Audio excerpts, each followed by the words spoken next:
Почитувани љубители на културата, уметноста и литературата, добре дојдовте во уште едно издание на емисијата Астрорум. Имам посебна чест и задоволство што ќе разговарам со еден од нашите најистакнати инструменталисти, флейтистот Страшо Темков.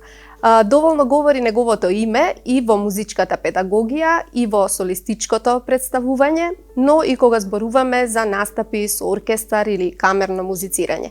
Страшо Темков речиси 4 децении успешно настапува на нашата и на меѓународната сцена. Тој е професор на Факултетот за музичка уметност, а мислам дека 10 години беше и прва флейта во Македонската филхармонија. Да не должам многу, тој е тука со нас да ни ги објасни сите работи и како почна музичката приказна. Му посакувам добре дојде на Страшо, добре дојдовте во Астрорум. Добро ве најдов и ти благодарам што сум твој гостин. Почестен сум со ова гостување во твојата емисија. Многу убава најава на почетокот.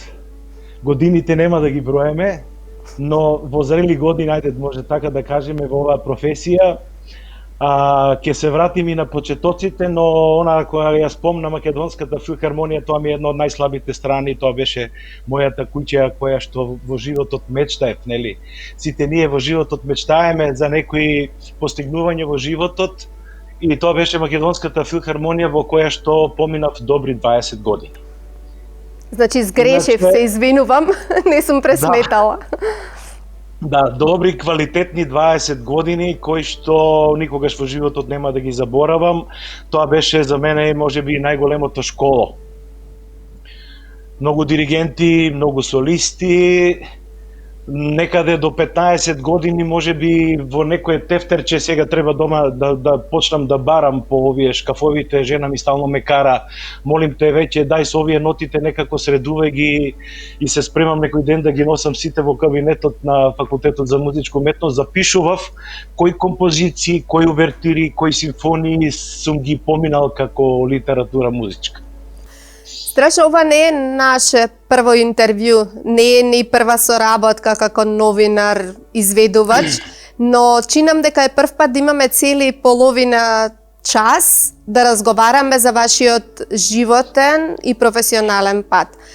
Тоа подразбира дека морам прв пат да ве прашам, немаме директен повод, иако вие ги давате секогаш поводите, како беше во Кавадарци да се биде блиску до музиката и што одлучи вие да решите дека ова е ваша професија? Интересна приказна, ова прашање не знам и дали сум имал прилика да некој да ми го постави. Музиката беше секојдневие во мојата фамилија. И нормално, како и секое дете, кое што има талент, родителите виделе дека детето има талент за музика, па ајде да го запишеме во музичка школа. И јас заедно со таа моја генерација во музичкото школо во Лазо Мице Фарале, така се вика музичкото школо во Кавадарци, отидов да се запишам во музичкото школо, меѓутоа дома пред да тргнам во музичкото школо разговарав со моите родители. Кај нас во фамилијата многу се слушаше флейтата на нашиот голем флейтист Иван Терзиев, кој што долги години работеше во Македонската радиотелевизија во Народниот оркестар. Па така да некако од тој звук на флейтата од Иван Терзиев беше и желбата да почнам да свирам флейта. Иначе како податок, Јас сум првото дете кое што почна во Кавадарци во музичката школа да свири флейт. И нормално, колку во нижото музичко школо 6 години, тука почна и првите надпревари, во Кавадарци немаше наставници кои што им беше главен предмет флейтата или кои што имаа завршено флейта, него ми предаваа наставници кои што имаа завршено кларинет, па имаа некои така мали познавања од овој инструмент, меѓутоа кога видоа дека јас сериозно ја сакам флейтата и дека можам и да се спремам за надпревар, професорот Миле Серафимов, кој што е сега во пензија, иначе професор беше во музичкото школо во Штип, доаѓаше специјално во Кавадарци за да ме припреми за надпреварите, во тоа време републички надпревари. Меѓутоа, напоредно, со музиката, голема љубов за мене беше и кошарката. Јас бев спортист, како да кажам, универзален. Бев во генерацијата, бев еден од најдобрите во пинг-понг. Ракомет бев најдобар од мојата генерација. Фудбал обожавав. Значи немаше спорт кој што не го сакав.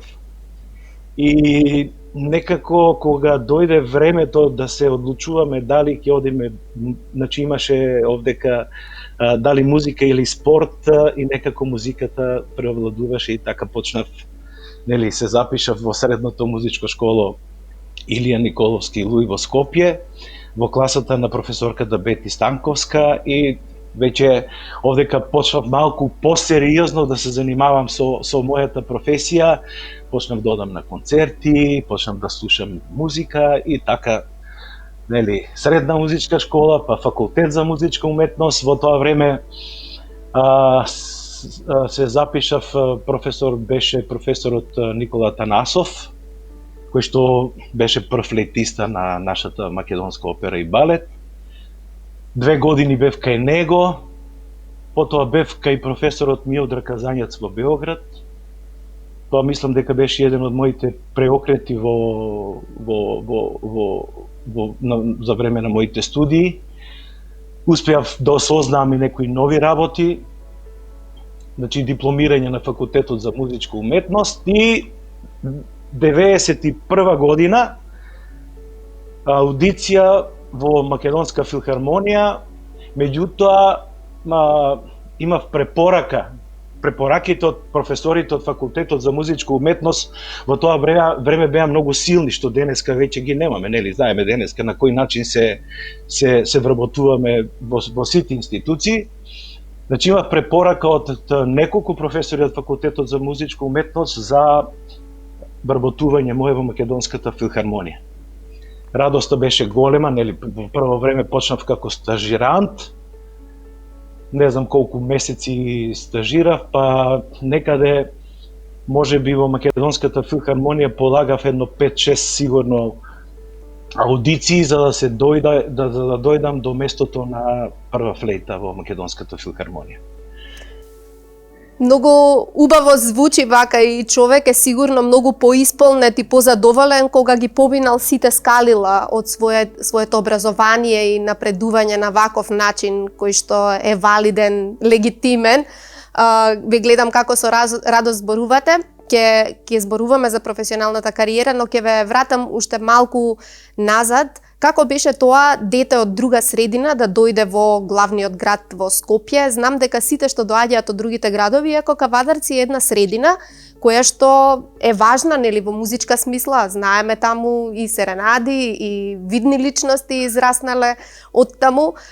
Сигурно не сте дошле така да ве гледаат со да речеме со недоверба, или како беше? Лесен ли беше патот до... Сепак сте биле многу млад, не дојдовте на факултет туку во средно. Патот затоа што веќе во Скопје студираше мојата сестра, така да имав некој вовет, имав тука роднини во Скопје, сигурно дека Скопје како град го имав посетувано многу пати, има многу роднини овдека во Скопје. Меѓутоа, самото Скопје како град, како метропола, како голем културен центар, сигурно дека во тоа време ни самиот не можам да бидам свесен како сум изгледал во тие почетоци, но самата атмосфера и моите другари од мојата фела, мислам дека многу брзо влегов во тој дел во Скопје со моите другари, така да не осетив некоја голема промена. Мада денеска, вака кога ќе го вратам филмот назад и кога ги гледаме и моите деца на 14 години, да смениш една нова средина, некако ми изгледа децава дека се многу мали, меѓутоа јас мислам дека ние ова може би звучи малку смешно, мислам дека ние на 14 години некако бевме повозрасни. Биле условите, да, впечатокот на сите е таков. Кажете ми, вие си ги негувате пријателствата. Знам дека многу дружите и денес. Да ве вратам малку поназад, значи како беше школувањето во областа на музиката. Знам дека тоа не представува еден обичен едукативен систем. Знам дека се живее со музиката, дека тие дружби од таму произлегуваат и многу музички состави, и многу музички настапи, се градат односи кои што потоа се гледаат и на професионалната сцена. Можете ли да ми издвоите кои луѓе оставија печат во вашиот развој и во Средното музичко училиште и на Факултетот за музичка уметност во Скопје? Може и да се професори секако. Да, имам многу другари. Знаете што ова ми е многу болно прашање, но прашањето мора да се одговори. Имав многу големи другари, меѓутоа едни од најмилите мои другари веќе не се меѓу нас. Тука би го спомнал маестро Саша Николовски Џумар, кој што ми беше голем другар. Ние слушавме музика по цели ноќи, сме се дружеле, сме излегувале по кафичи, кога сме оделе на турнеи со Македонската филхармонија, кога тој бил диригент, дел од тие турнеи, сме биле секогаш цимери, тоа беше една многу искрена дружба со години. Тука бил и Вања Николовски Џумар, малото мачорче, ние така го викавме него. Јас бев во сендвич, Саша е неколку месеци постар од мене, па јас сум во средина, а Вања Џумарчето, мало мачорче, беше најмало. Така ние се дружевме многу. Сега ќе спомнам уште еден лик, голем наш македонски музичар, Зоран Џорлев, кој што исто ми беше школски другар. Нажалост и тој веќе не е меѓу нас. Но ние со него заедно почнавме и да свириме со неговиот татко Наско Џорлев. Влегов за прв пат во студио во Македонската радио телевизија, значи некаде во средна музичка школа, уште не знам прва или втора година, слушалките на уши и научивме како се снима музика во студио. Големи искуства. Да, големи искуства. Страшно, кажете ми колку... Малку ми ја натаживте душичката, но тие ликови морав ќе да спомнам. Ќе се развеселиме, зашто верувам, кога ќе ве прашам за омилените настапи во државата и надвор од неа, ќе можете да кажете убави нешта. Вие негувате и камерната музика не само преку лично учество, туку секогаш ги мотивирате и вашите студенти да концертираат. Таков пример е камерниот состав Аулос. Вие самите еве интензивно музицирате претходно со Марија Вршкова, сега многу често со триото Аура. Имате соработки. Кажете ни малку како изгледа да се биде 4 децени на сцената, на истото врвно рамниште како кога почнавте. Сите велат дека е потешко да се одржи квалитетот, одошто да се достигне. Хајде вака поред, значи прво некаде од моите најомилени настапи, секој настап за професионален музичар е предизвик, е еден од најубавите. Некаде кога излезе првата монографија за Македонската филхармонија, мислам дека статистиката, ако добро ја читав, некаде имав околу 20 солистички настапи со Македонската филхармонија. Нормално, сега ќе раскажам еден момент кој што беше многу интересен, кој што мене ми ги отвори границите надвор од Македонија на музичката сцена. Во Скопје гостуваше диригент од Франција, тоа му беше Жан-Пьер Шмидт. И требаше да гостува некој флейтист, дали од Франција или не знам точно од каде. меѓутоа поради здравствени причини тој не дојде во Скопје и мене буквално ме замолија дали би можел да го свирам тој концерт. Жан-Мари Леклер, се сеќавам точно, значи француски композитор од класичниот период.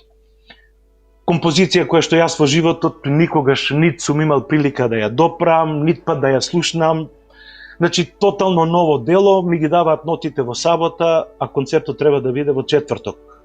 И ми рекоа во понеделник да ни кажете, да знаеме дали да остане во програмата, со камерниот оркестар одеше на Македонската филхармонија, или пак ќе свириме инструментални дела.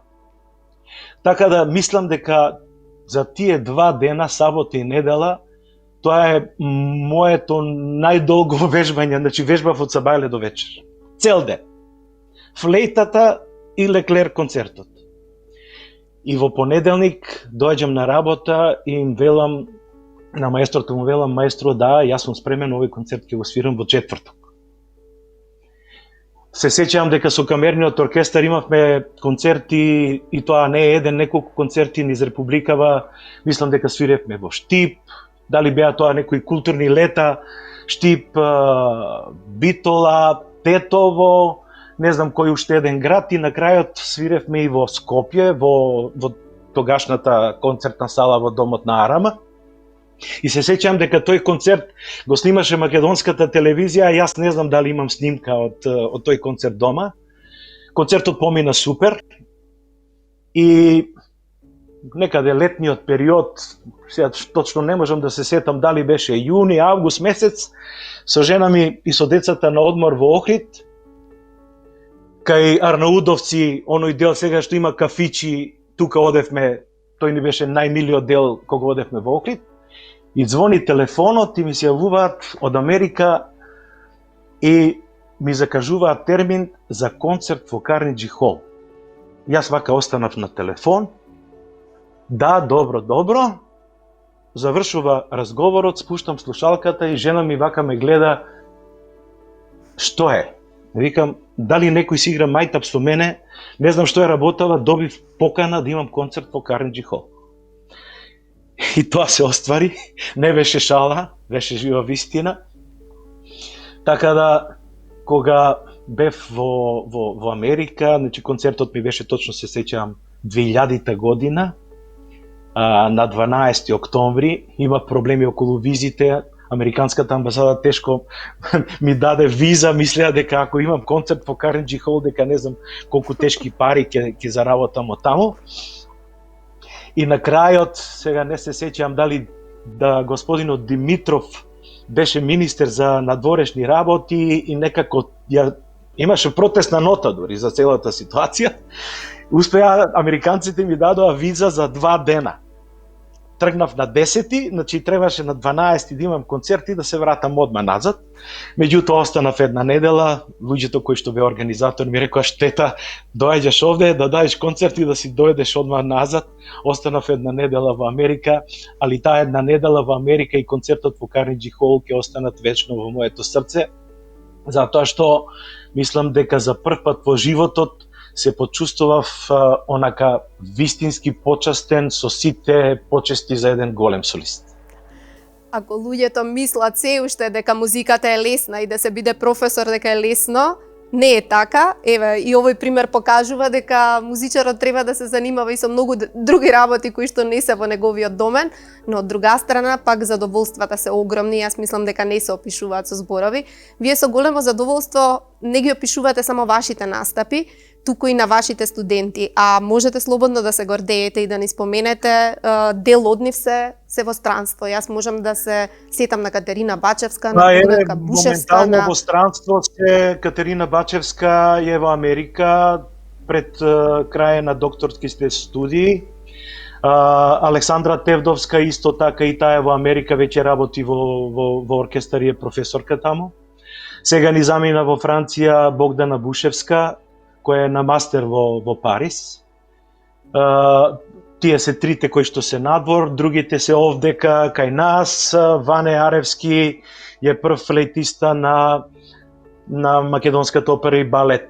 Марија Јакимовска исто е втора флейтистка во македонската опера и балет. Елена е прва флейтистка на македонската филхармонија. И тука имам уште плејада на други студенти кои што се и професори во некои нижи музички школи, кои што се уште си го бараат својот пат. Бијана Камчева заврши, магистрираше кај мене.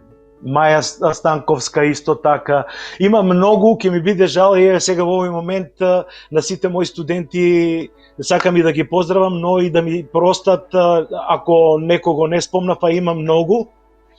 Не случајно сум ги заборел да ги спомнам. Доволно е само да погледнат вашиот концерт што беше по повод 30 или 35 годишнината, каде што сите ви се придружија на сцена уште тогаш, врвни уметници, тоа беше навистина фасцинантно. Најголем дел од нив беа жени, јас не знам дали е тоа случајно или не, но мене ме радува тој факт дека во флейтистиката но добро е, но добро имаме и машки деца веќе. Да. А доволно е Ване Аревски каков флейтист е, вистина раскошен еве. Да ги брани машките бои. Беше интересно, викам, па не можам веќе со девојчиња да се расправам, тие знаат и да плачат, се малку поемотивни, викам, па некогаш и ми треба машко дете да чукна малце на маса вака, да се знае дека имам и машко дете во класава. Спомнавте моите студенти. Сега мораме да се навратиме и на ова прашање. Значи, тие се мојата гордост. Студентите мои си ги сакам, многу ги сакам као своји деца. И секогаш кога имам можности на моите концерти и кога сум во можност да помогнам некаде организационо, да им отворам простор тие да излезат на сцената, го правам тоа со голема љубов. Знам колку значи да се излезе на сцена. Ние со мојот колега Васе Ристов и Александар Гошев, меѓу другото, имаме еден летен музички камп. И тој летен музички камп не е случајно направен. Тој е направен за оние млади, наши надежни музичари, кои што се перспективата и еднината на музичката култура во Македонија. Во некаде околу во бројка по 10 се во класа, да кажеме, за да имаме доволно време да им се посвети внимание. Би било интересно во некоја прилика, Бранка, еве тебе те канам, да дојдеш и малце да го видиш тој амбиент, да ја видиш таа атмосфера. Значи, тие обично на семинарот ни трае некаде околу недела дена.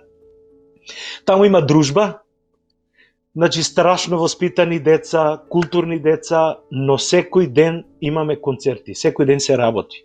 И секоја година нова и нова литература. Значи, имаме прекрасни концерти во тој летен музички камп. Оваа година, здравје Боже, планираме малку да ја сменеме средината. До ланската година имавме јубилеј 10 години во Струмица, но од оваа година ќе се селиме во мојот крај, одиме во Кавадарци. Таму има едно детско одмаралиште, Михајлово се вика, на Кожув планина. Им реков, деца, спремајте се, оваа година ве носиме на висински припреми. Но знаеме, еве, самиот ковид што покажа колку е важно за музичарите, значи развојот и на белодробните крила, и воопшто не е шега што ќе ги носите на висински подготовки. Вие знаете колку е тој важен дел од самото концертирање. Јас многу сакам за да бидеме посветени околу нашата работа и да бидеме изолирани, ајде да кажам, од цивилизацијата. Да бидеме самите таму, самите со себе. Сакаат малце да шетаат по планина, нека шетаат по планина. Има таму и пинг-понг сала, има и отворено игралиште, може и кошарка да играат, има она простор каде што можат да си запалат оние, како ги викавме ние, логорски огнови. Да свират на гитара. Да.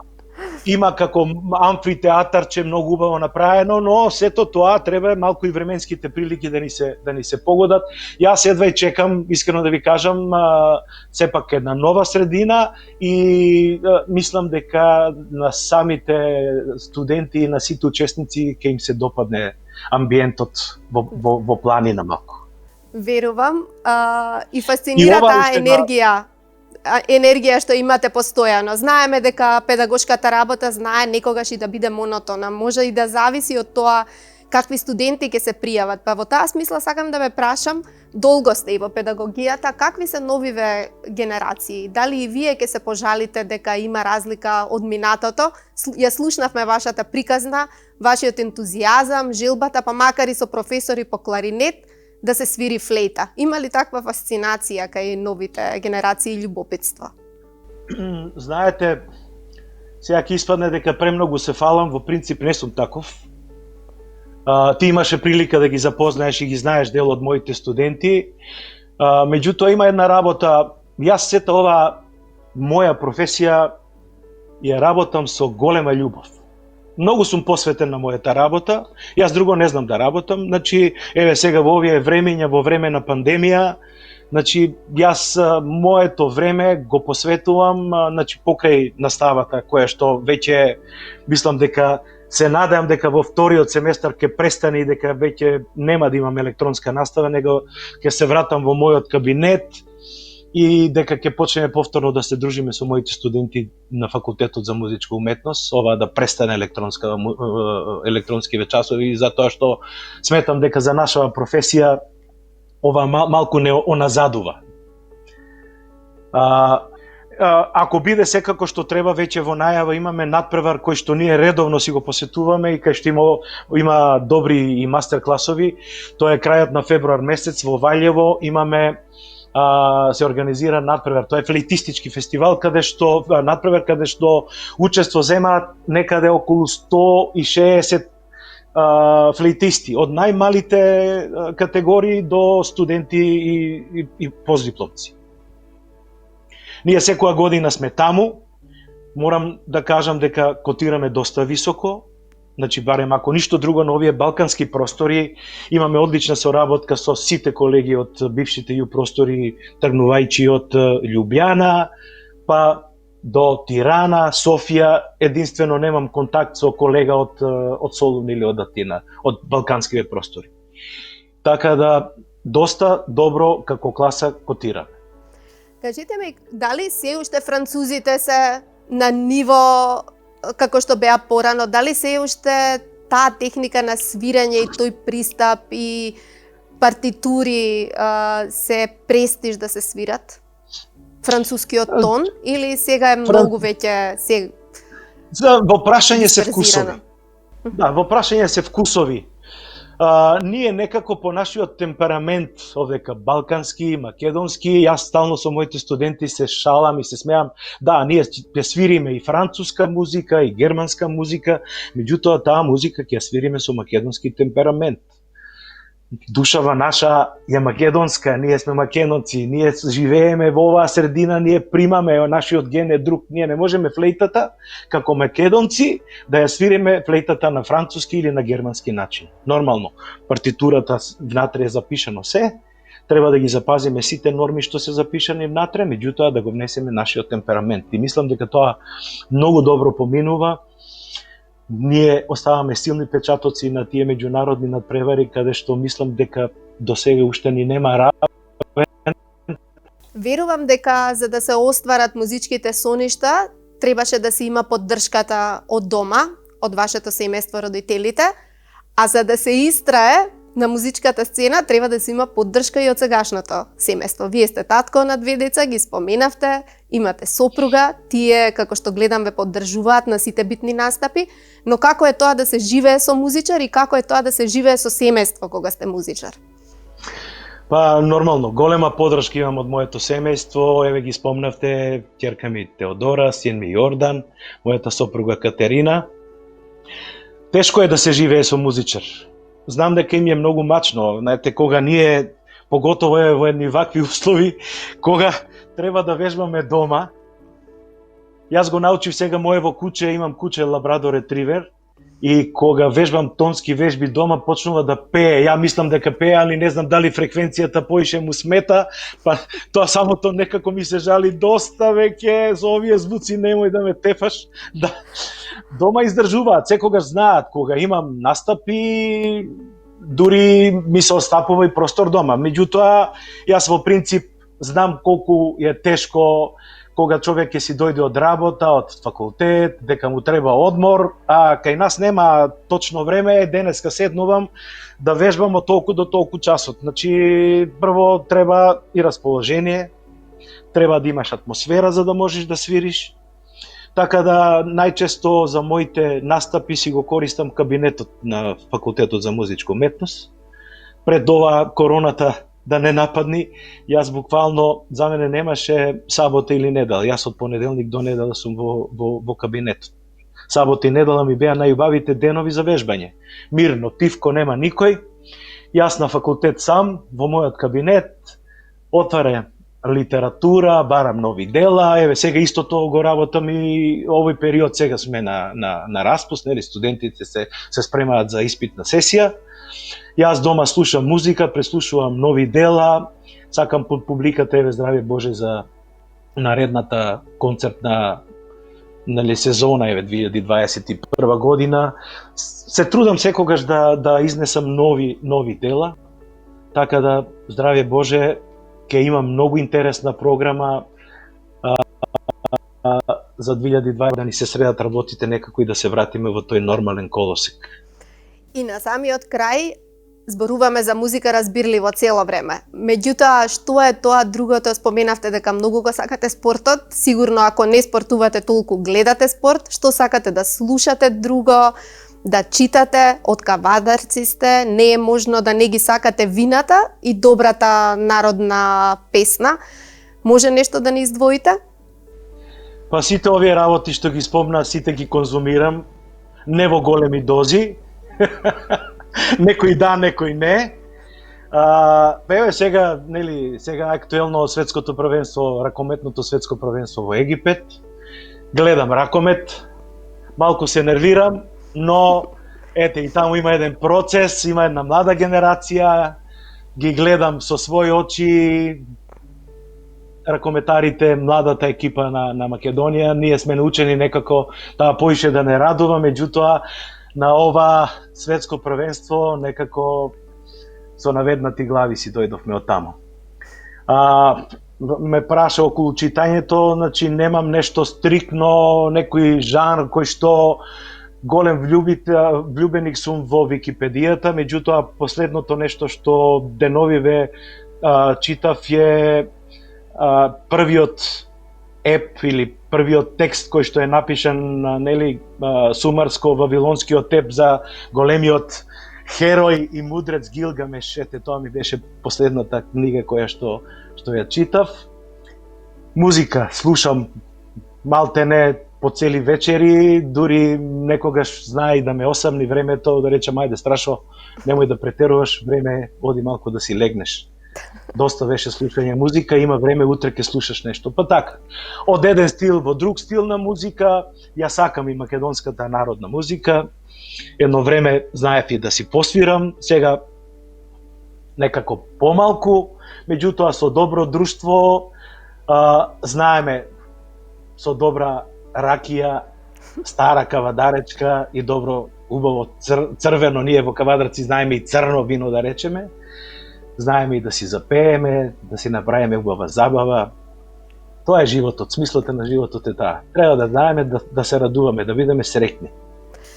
Страшно, ова е, имам пред мене книги на литература МК и на сите соговорници им следува еден подарок и сега како што ја завршивте емисијата со рецепт за среќа, велите тоа е смислата на животот, ова е една книга за данскиот начин на живот. Ке ви ја подарам да видите дека една чаша вино, чај, топли чорапи, джемпер можат да го направат човека среќен. Само прашањето е какви се нашите барања, дали таму можеме да си ја видиме среќата. Така што ова сигурно дека со една чаша ние не знаеме да бидеме среќни. Нас ни треба барем најмалку две, нели како викаме ние во Кавадарци, викаме барем две за да можеме да одиме со двете нозе. Супер. Ви благодарам многу што ме развеселивте, верувам и гледачите на оваа емисија. Бидете во добро здравје, тоа е најважно и едва и чекам да ве видам на некој концерт. Се најдобро. Уште еднаш ти благодарам на поканата, стварно и мене ми беше чест и задоволство. Се надевам дека го задржавме вниманието на нашиве гледачи. Дека кажавме некои интересни работи. Знаете, некогаш треба малце и да се нашалиме, да слушнат луѓето и друга некоја страна, да не бидеме премногу сериозни, иако се занимаваме со сериозна класична музика.